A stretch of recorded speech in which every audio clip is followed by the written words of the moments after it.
चलो समझो ज़रा। शीट है सभी के पास, ग्रुप्स में सेंड भी हो गई।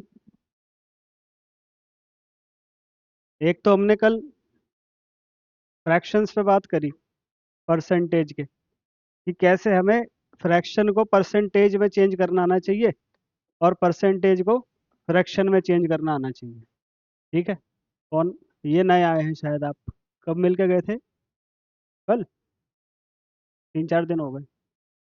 चलो कोई नहीं। हमने कल बेसिक बात पढ़ी है। थोड़ा बहुत कोशिश करना, वैसे तो मुश्किल ही है समझ में आना, पर हम आपको रिकॉर्डिंग देंगे उसकी क्लास की, ताकि आप समझ पाओ। और अगर आप समय निकाल पाए तो सैटरडे में आपसे अलग से, सैटरडे को हम क्या कर लेते हैं कि जो चीज़ें छूट गई वीक में उनको थोड़ा सा रिवाइज कर लो। ठीक है। अगर कोई दिक्कत आ रही है किसी कॉन्सेप्ट में, वो पूछ लो सैटरडे को आराम से, तसल्ली से, फ्री भी रहते हैं। और सुबह 7:30 बजे उत्तराखंड की क्लास होती है। ठीक है, तो उसमें आ जाया करो। यहीं होती है, और कहाँ होती है? नहीं हो रही थी कब? आज किस टाइम आया? 7:45 आया। कोई नहीं मिला है आपको? तो क्या चल रहा था यहाँ? आप तो दिखे नहीं मुझे, छुपन छुपाई खेल रहे थे आप। कहाँ गए वो? ये थोड़ी है वो। तुमसे भी पहले आए थे यहाँ।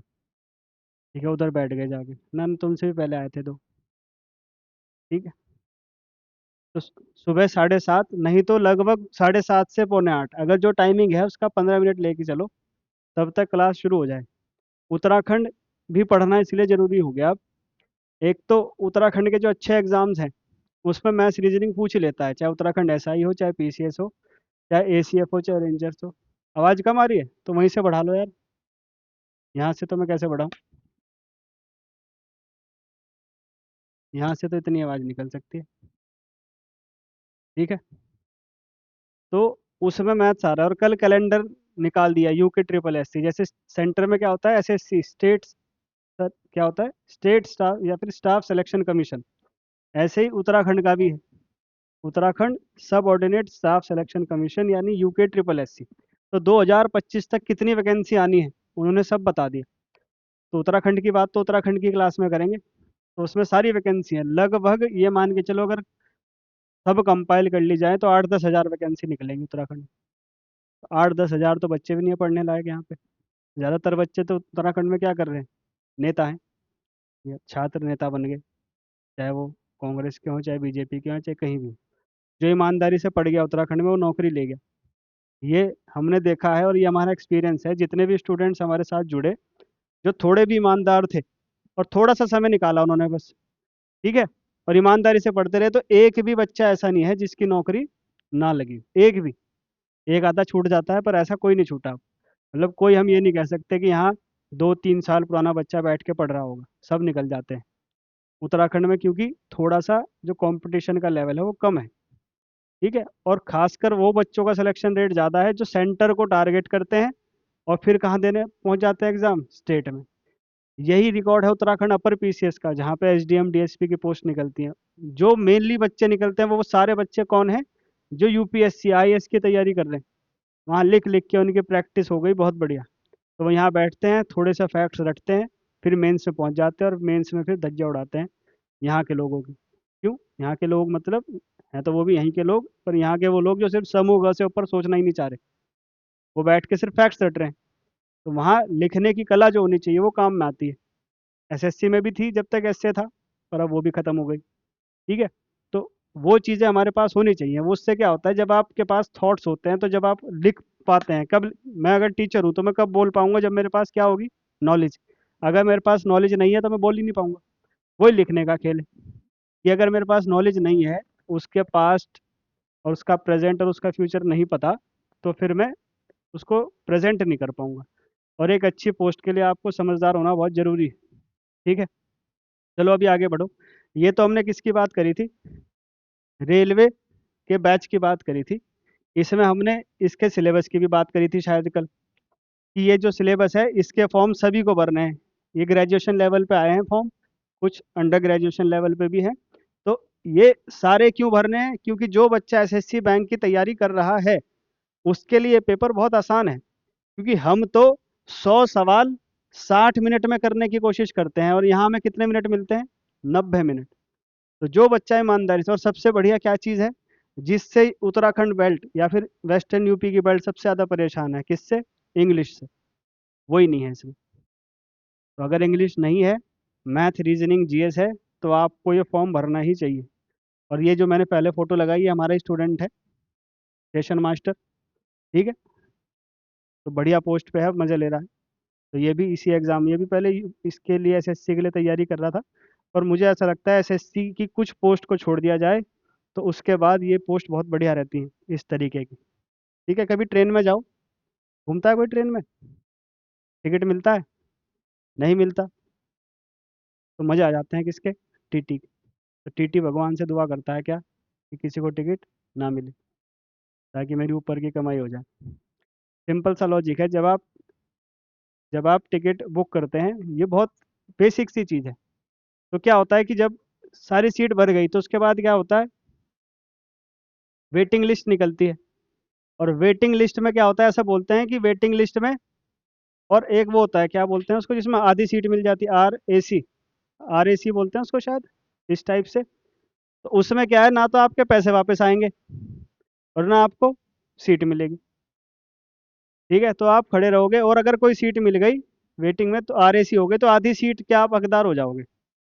तो जब वेटिंग लिस्ट वाले क्या होते हैं, जिन्होंने काउंटर से वेटिंग लिस्ट करवा दी, तो वहाँ से तो शायद पैसे रिटर्न नहीं होते, ऑनलाइन तो हो भी जाते हैं। तो वही है कि जब आप गए, और मैं टीटी हूँ अगर, तो मेरे पास दो आदमी खड़े हैं, ये जनरल से आई हैं अभी 50 रुपये का टिकट लेके, इनके पास आर ए सी है, तो मैं किसे दूँ सीट? आर ए सी वाले को, जनरल वाले को? अगर मैं ईमानदार हुआ तो दोनों को ही बिठवा दूंगा कहीं। नहीं तो आर ए सी वाले को कह दूंगा भाई टिकट नहीं है, जनरल वाले को कहूँगा टिकट है पर 500 रुपये लगेंगे।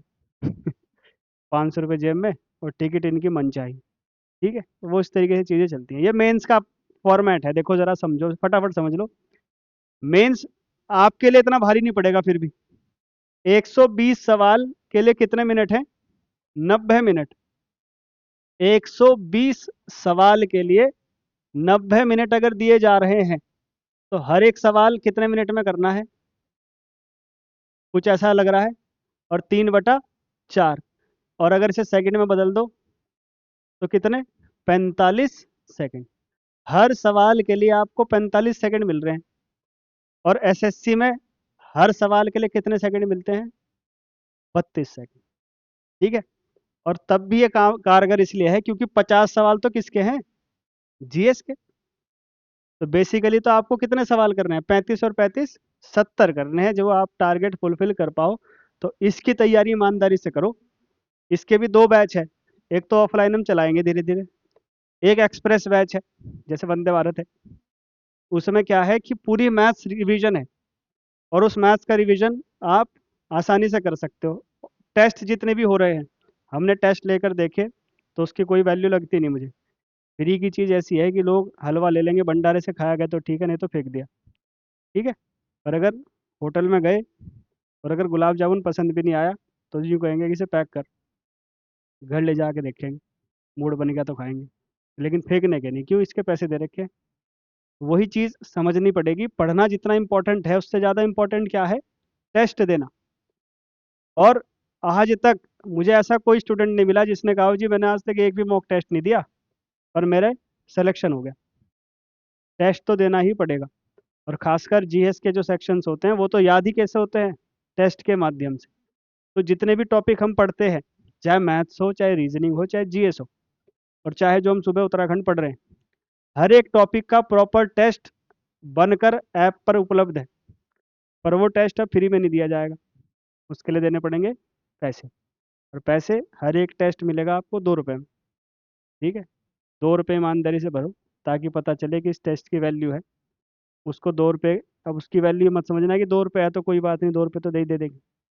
ठीक है। पर जब उस पर इन्वेस्ट करोगे तो उसकी वैल्यू समझोगे। तो उसमें जो सवाल होंगे, टेस्ट का मतलब क्या है? अगर मैं परसेंटेज अभी पढ़ा रहा हूँ और मुझे परसेंटेज का टेस्ट बनाना है, तो मैं 25 सवाल कौन से चुनूंगा? जो मुझे बेस्ट लगते होंगे। और इन सभी टाइप के लगभग 12 टाइप में हम पूरा परसेंटेज पढ़ते हैं, तो हर टाइप के कितने क्वेश्चन देने की कोशिश करूंगा? 2। तो उस टेस्ट के माध्यम से आपका पूरा चैप्टर 25 सवाल में रिवाइज हो गया। और वो सवाल अगर आप कर पाए और उनको प्रॉपर तरीके से कर पाए, तो मान के चलो पूरा परसेंटेज आपका एक ही टेस्ट में सॉल्व होगा। और उसके जैसे 5 टेस्ट और दे दो तो बात ही खत्म, फिर तो चैप्टर का रिवीजन भी खत्म हो गया। ठीक है, और उन टेस्ट में हम कोशिश ये कर रहे हैं कि प्रीवियस ईयर क्वेश्चन जरूर इंक्लूडेड हो हर टाइप से। जैसे previous year question type wise कभी नहीं मिलते आपको, तो वो टेस्ट में हम डाल दे रहे हैं। तो वो टेस्ट देना जरूरी है, और हर सेक्शन का दो। उत्तराखंड का तो टेस्ट देना लाजमी है, किसी को उत्तराखंड नहीं भी पढ़नी तो टेस्ट से पूरी उत्तराखंड याद हो जाती है, फैक्ट्स फैक्ट से। ठीक है, चलो अभी आओ इधर।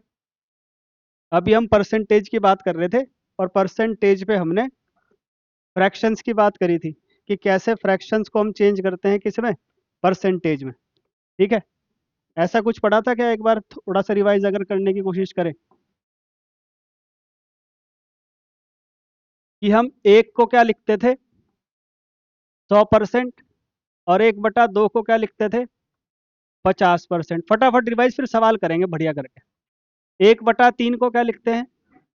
33.33%।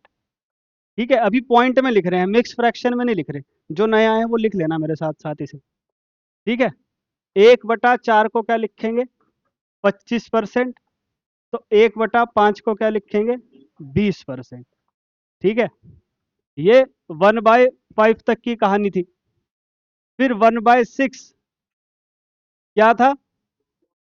16.67 या 66, जो भी आपको सवाल में दिखेगा उस तरीके से लिख लेना इसको। 1/7 क्या था? ठीक है, ये सबसे इंपॉर्टेंट है, ज्यादातर सवाल इसी के आसपास घूमते हैं आपके एग्जाम में। किसके? 1/7 के आसपास। इससे बहुत से फ्रैक्शंस बन जाते हैं। 1/8 12.5%। और 1/9 11.11%। और 1/10 10%। ठीक है, ये क्लासेस उनके लिए है जो बिल्कुल मैथ्स कुछ नहीं जानते, जो थोड़े से होशियार हो गए, जो पहले पढ़ लिए, उनके लिए अलग से सवाल है।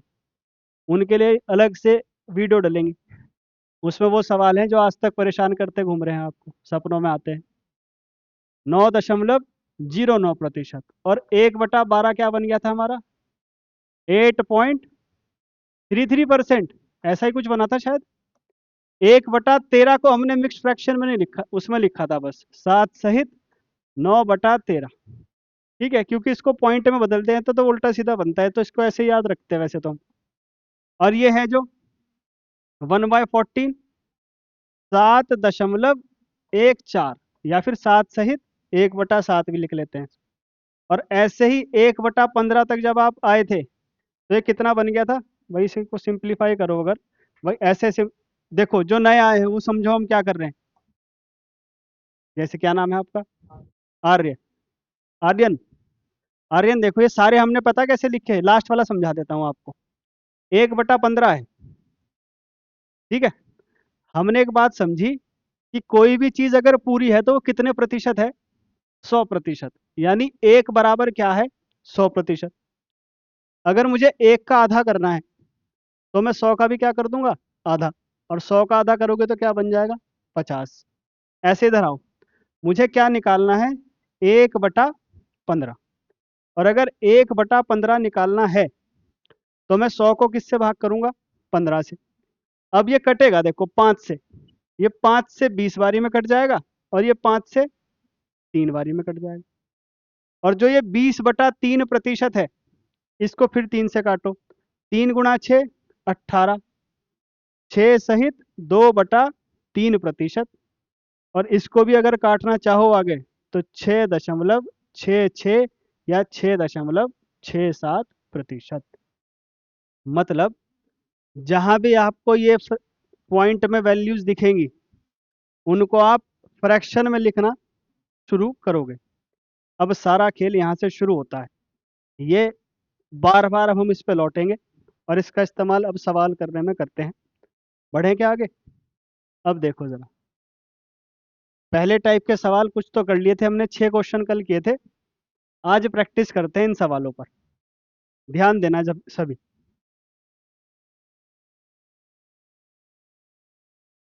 ठीक है, आपकी शीट में सवाल लिखे हुए हैं, इनको सॉल्व करना शुरू करते हैं। क्या है कि इस परसेंटेज को फ्रैक्शन में चेंज करना है मुझे। ठीक है, देखो क्या लिखा है यहाँ, 43.33%। अगर मुझे अनुपात में लिखना हो या फिर फ्रैक्शन में लिखना हो तो मैं इसे कैसे लिखूंगा? बहुत बढ़िया, ये सारी जो चीजें हैं ये दो या दो को जोड़ के बनी है। जैसे 43.33 कहां से पता चलेगा? इधर आओ जरा, यहां देखो जरा, 0.33 कहीं दिख रहा है क्या? एक तो यहां दिख रहा है और एक इधर दिख रहा है। ठीक है, इसलिए कहा 1/15 तक याद रखना चाहिए, तो याद आंख बंद करके आएगा, या तो 1/3 होगा या 1/15 होगा। अब इधर आओ सवाल पे। अब जब मैं इसको देखता हूं, 43 में से अगर मैं 8 निकाल दूं तो क्या बचेगा? 43 में से 8 चले गए, 35।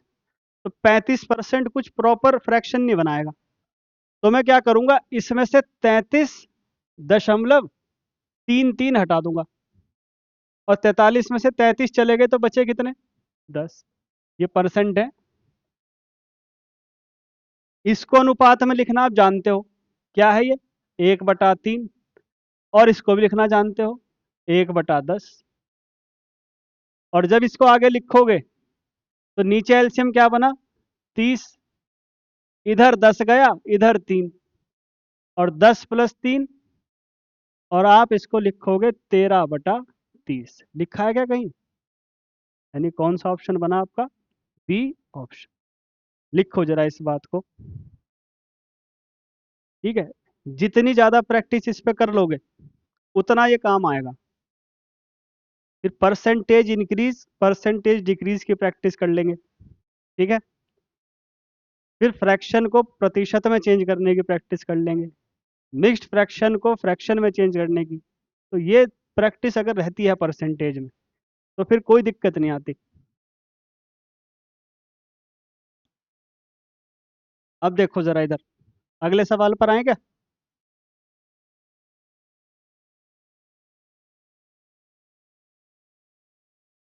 यहाँ क्या है? 53.33। जब भी मुझे 0.33 दिखेगा तो सबसे पहले तो मैं कोशिश करूंगा इसमें से 33.33% को बाहर कर दूं।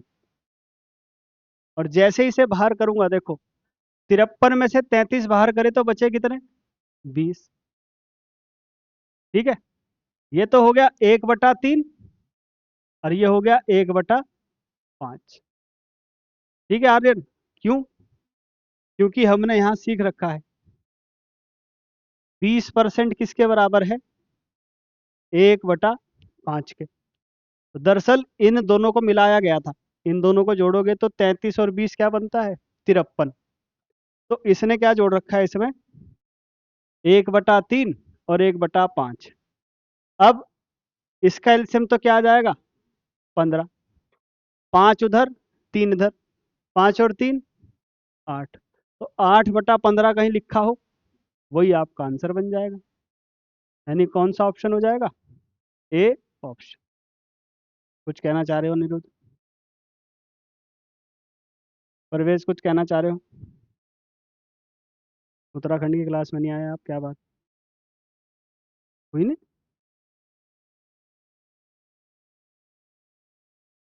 2 दिन हो रही।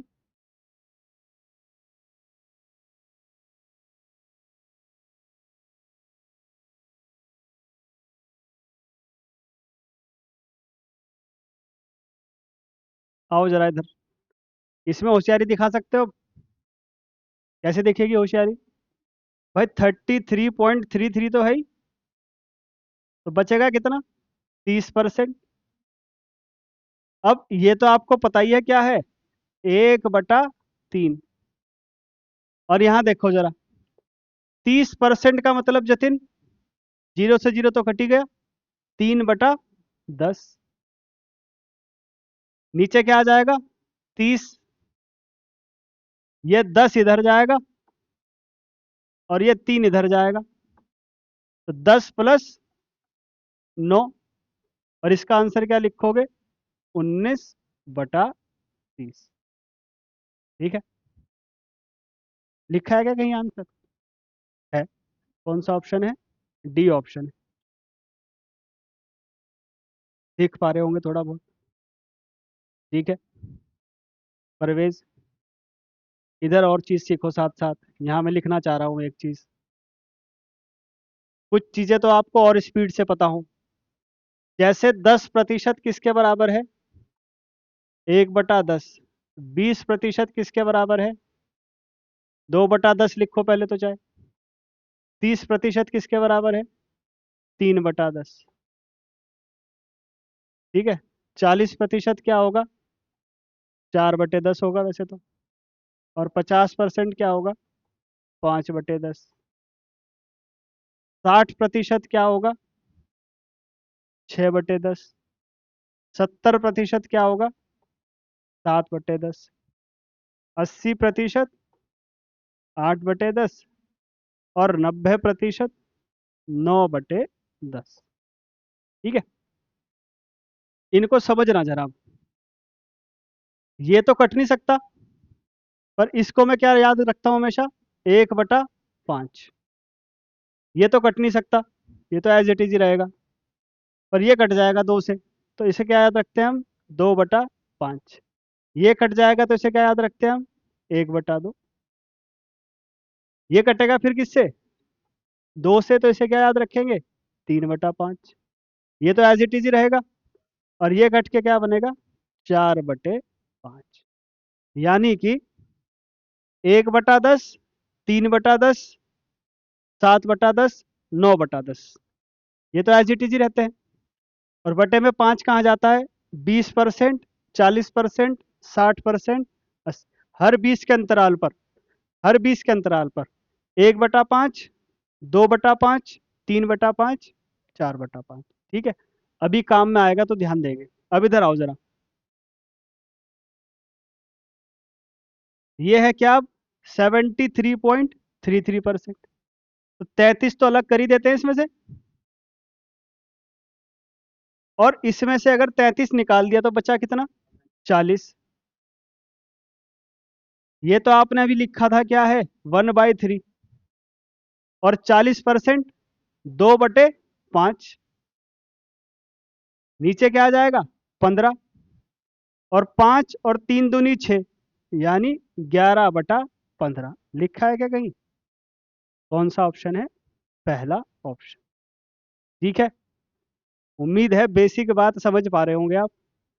ये बेसिक बात अगर आप समझ पा रहे हो तो मज़ा आ जाएगा। ठीक है, इसके बाद आपको कोई दिक्कत नहीं आएगी।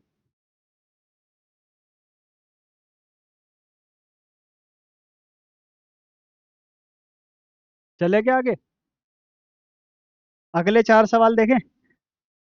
करें प्रैक्टिस जतिन? हटा दें इसको? आओ जरा आप अगले 4 सवालों पर। ठीक है, अब क्या है ये? 22.5%। ठीक है, तो 22.5 किससे मिलके बना होगा? बहुत बढ़िया। 22.5 में मुझे साढ़े दिख रहा है। और यहाँ जाओगे अगर, कहाँ जाएंगे अगर? यहाँ जाते हैं अगर, यहाँ। तो साढ़े, यानी 0.5 कहीं दिख रहा है क्या? यहाँ दिख रहा है मुझे। और भी है 0.5 कहीं? नहीं। यानी जो भी बनेगा वो किससे बनेगा? 1/8 से ही बनेगा। तो इधर आ जाओ अब। तो यानी 12.5 तो अलग कर दोगे, और 12.5 अलग कर दोगे तो बचेंगे कितने? 10। 12.5 का मतलब क्या है? 1/8। और 10% का मतलब क्या है? 1/10। ज़्यादा ना सोचते हुए, ज़्यादा ना सोचते हुए सीधा इनकी क्रॉस मल्टीप्लाई किया करो, वो आपस में अपने आप ही कट जाएगा। 10 और 8 18। और नीचे क्या आ जाएगा? 80। गुणा कर दो डायरेक्ट। और ये फिर किससे कट जाएगा? 2 से। यानी आपका आंसर जो बनेगा वो बनेगा 9/40। ठीक है, ठीक है, ठीक है परवेज। ऐसे ही जब आगे आओगे फिर से 42.5, तो 42.5 में 12.5 तो अलग कर दोगे, बचेगा कितना? 30। अब ये तो कितना है? 1/8, और ये कितना है? 3/10। हम क्या कह रहे हैं, पहले सीधा मल्टीप्लाई कर दो, 10 इधर और इधर 8 × 3 = 24, और 10 + 24 34/80, और इसको 2 से सिंप्लीफाई करो अगर, तो 17/40। लिखा है क्या कहीं? बी ऑप्शन हो गया। ठीक है, क्या ऑप्शन हो गया? बी ऑप्शन हमारा इसका आंसर आ गया। चलें अब आगे। परवेज, आज की क्लास प्रैक्टिस की है, बस थोड़ा सा प्रैक्टिस कर लोगे ना, तो फिर हमें आगे कोई दिक्कत नहीं आएगी इन फ्यूचर, परसेंटेज समझने में और करने में ज़्यादा परेशानी नहीं आएगी फिर। क्वेश्चन नंबर 13 देखो ज़रा।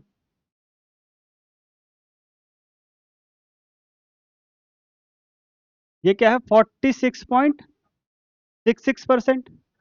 46.66 यानी 0.66 या 0.67 कहीं दिख रहा है क्या? एक तो ये दिख रहा है, ठीक है, इसे 6-7 बोलो या 6-6 बोलो, एक ही बात रहती है। और कहीं भी दिख रहा है क्या? दिखना चाहिए, यहाँ दिखना चाहिए। इसे भी क्या समझते हैं हम? 6.66 बोल दो या 6.67, एक ही बात है। तो 6 या फिर 16 का जहाँ इस्तेमाल हो जाए वहां से हम करेंगे। देखो इधर, अगर मैं इसमें से 6 निकालता हूँ तो 40 बचेगा, और 16 निकालता हूँ तो 30 बचेगा। 16 निकालने से फायदा ये हो जाएगा कि कैलकुलेशन थोड़ी सी आसान सी बन जाएगी।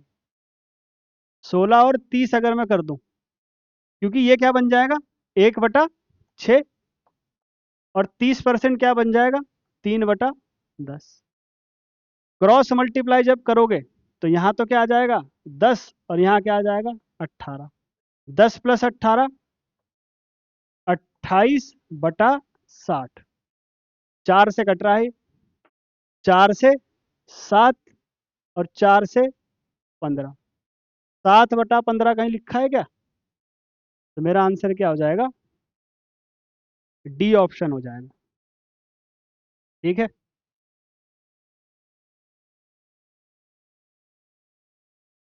ठीक है परवेज, थोड़ी सी बात पकड़ पा रहे होंगे आप भी। अब इधर आओ, यहाँ से थोड़ी सी असली कहानी शुरू होती है। अब क्या है ये? 24.28%।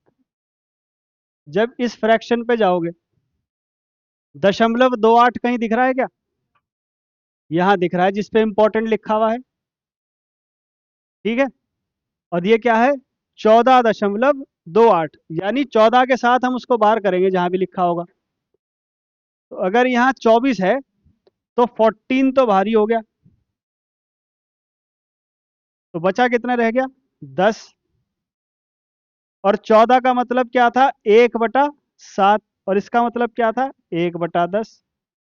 सीधा क्रॉस मल्टीप्लाई करो, तो 10 और 7 17, और नीचे क्या आ जाएगा? 70। ऐसा ऑप्शन कोई है? तो सी ऑप्शन। आ रही है थोड़ी बहुत बात समझ में? थोड़ी बहुत ही आ रही है? पूरा आ रहा है? बहुत ही बढ़िया है, तो फिर मजा ही आ गया। तो मुझे तो डर है कहीं ये मेरे से सीख के मुझे ही ना पढ़ाने लगे। ऐसा हो सकता है क्या? हो सकता है। कहावत है तो ये, क्या बोलते थे उसमें?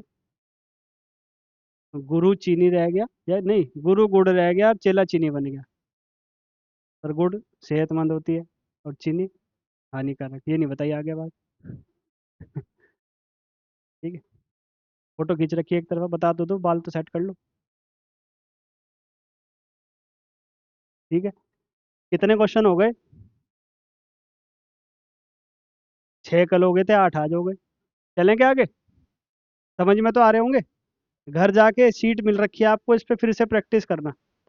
सारा खेल यही है, कुछ अलग नहीं है कंपटीशन में। कंपटीशन सिर्फ एक ही बात है कि लगातार बार बार पढ़ते रहो और उस चीज को रटते रहो। जब बार बार पढ़ोगे तो वो रटने में आ जाएगी। इधर आओ फिर से।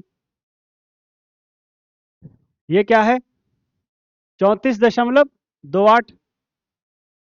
तो 34.28 को क्या करें? 14.28 तो अलग कर दो, बचेगा कितना? 20%। और अगर 20% बचेगा तो ये तो है 1/7, और ये है 1/5। 5 इधर गया, 7 इधर गया, तो 12/35। है क्या कहीं लिखा हुआ? डी ऑप्शन है। ठीक है, इधर आओ। थोड़ी सी होशियारी दिखानी शुरू हुई है, और इन होशियारियों को पकड़ना शुरू करना है।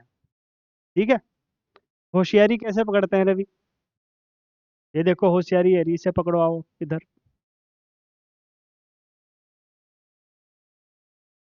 जैसे कि आपको ये पता है 1/7 किसके बराबर है? 14.28%। तो आप 0.28 ढूंढ रहे थे हर जगह, पर 0.28 तो नहीं मिल रहा। पर इसका दुगुना देखो जरा, और अगर इसका दुगुना करते हैं, इसकी मल्टीप्लाई 2 से करते हैं, तो क्या बनेगा? 28.56%। अगर मैं इसका 3 गुना कर दूं सागर, 28 दिया 84, 14 दिया 42, तो 42.84 भी है लिखा कहीं अगले में ही है। अगले में तो लिखा है, समझे? अब देखो, मतलब इसका दुगुना किया तो इसका भी दुगुना हुआ होगा, फिर इसका 3 गुना हुआ है तो इसका भी 3 गुना हुआ होगा। पर यहाँ क्या है? 28। जतिन 28 का आधा। अगर मैं इसका आधा कर दूं तो इसका भी आधा कर दो। ये तो आपने याद भी कर रखा है। तो 0.14 भी देखना शुरू होगा अब। ये लिखा हुआ है, कोई दिक्कत? अब समझना, स्पीड से करते हैं। देखो क्या, अगर ये 38.56 है तो इसमें से 28 तो अलग कर रखा है, और साथ में क्या छोड़ दिया है? 10। इसमें अगर 52.84 है तो 42 तो ये कर रखा है, और 10 अलग छोड़ दिया। अगर इसमें 67.14 है तो 7.14 अलग है, और 60 अलग। ठीक है, और अगर ऐसा है तो ये तो है 2/7, और ये है 1/10, और 20 और 7 27/70। कौन सा ऑप्शन बनेगा? A option. ठीक है, अगर अगला है तो ये है 3/7 और प्लस 1/10, तो 30 + 7 37/70। ये कौन सा ऑप्शन है? B option. और अगर ऐसा है तो 1/14 प्लस 3/5। 14 × 5 = 70, और 5 और 42 = 47। है क्या कहीं? B option. ठीक है, 60% अभी पढ़ा था आपने, क्या था? 3/5। इस क्लास को जब रिवीजन मोड में देखोगे घर जाके, एक बार दो बार, और वो 1 से लेके 1/15 तक याद करोगे, तो ये चीज़ें काम आएंगी। और ये मान के चलो, ये चीज़ें अगर पकड़ में आनी शुरू हो गई तो फिर आएगा असली ज़िंदगी का मज़ा। Percentage, profit and loss, discounts, compound interest, ये सब चीज़ पढ़ने। सारा खेल इन्हीं के आसपास घूमता है बस, और कुछ नहीं घूमता। ठीक है, वैसी ऐसी बातें करेगा कि एक छात्र को या एक व्यक्ति को 52.84% का लाभ हो गया, तो आप तो यही घबरा जाओगे कि 52.84 क्या लिख दिया है। तो पता होना चाहिए 52.84 लिखा है तो क्या कहा है? 70 रुपए की वस्तु थी, 37 का लाभ हो गया, यानी 107 में बेच रहा होगा। ठीक है, इस टाइप से चीज़ों को करेंगे। चलें क्या आगे? देखो मेहंदी लगवाई थी आपने रात हाथों में, दिखाओ। धीरे धीरे क्यों लिख रहे?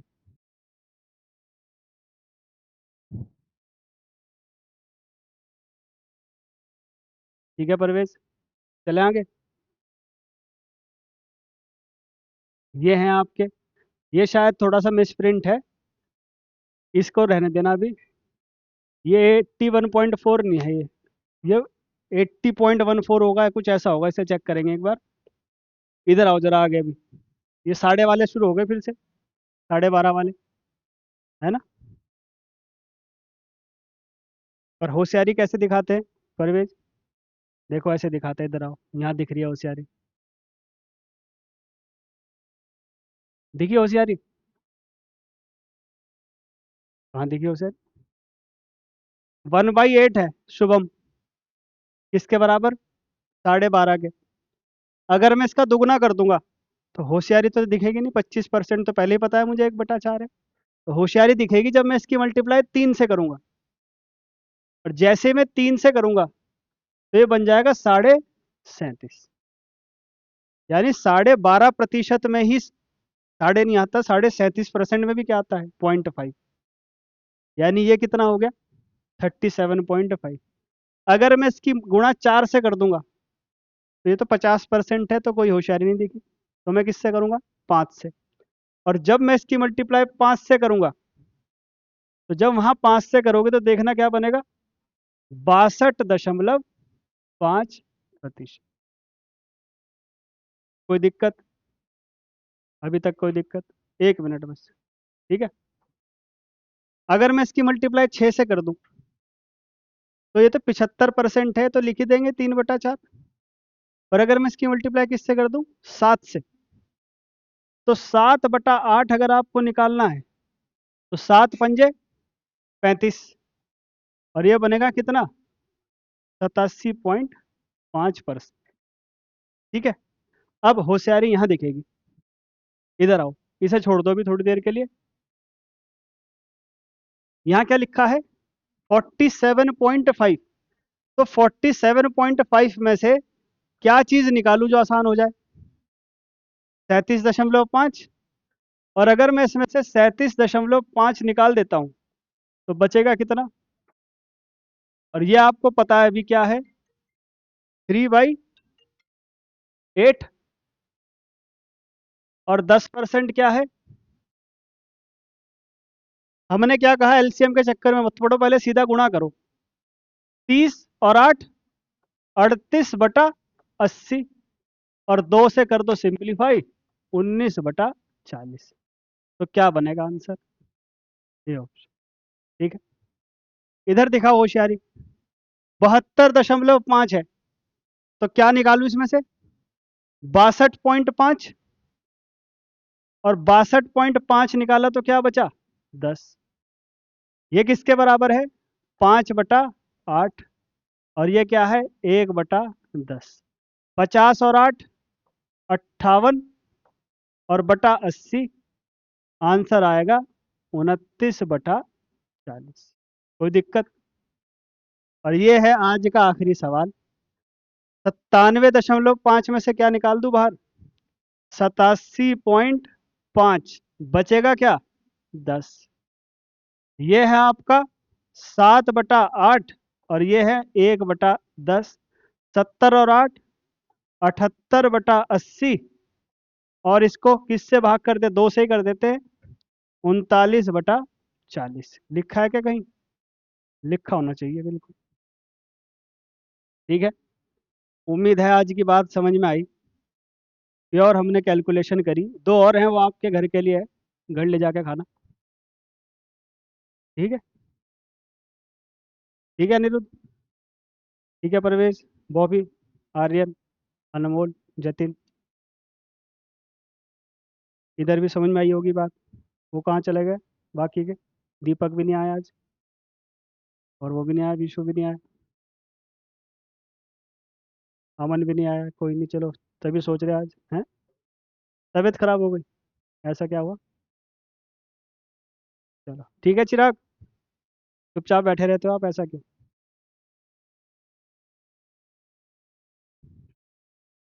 ठीक। तो ये दो सवाल और थे बस, इनको आप खुद से कर लोगे। समझ गए? 11.11 है ये तो। ये क्या था?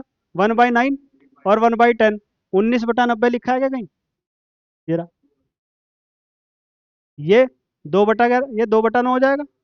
2/9 प्लस 10, 1/10, तो 20 और 9 29, 29/90।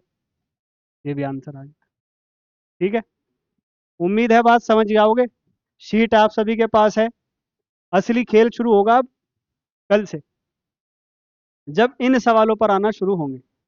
ये तो अभी भी बेसिक है, धीरे धीरे लेवल बढ़ना शुरू होगा और तब मजा आएगा असली परसेंटेज का, कि क्यों इसे बेसिक चैप्टर और सबसे इंपॉर्टेंट चैप्टर बोलते हैं पूरी मैथ्स का। ठीक है, यहीं से आपका बेस बनना शुरू होगा।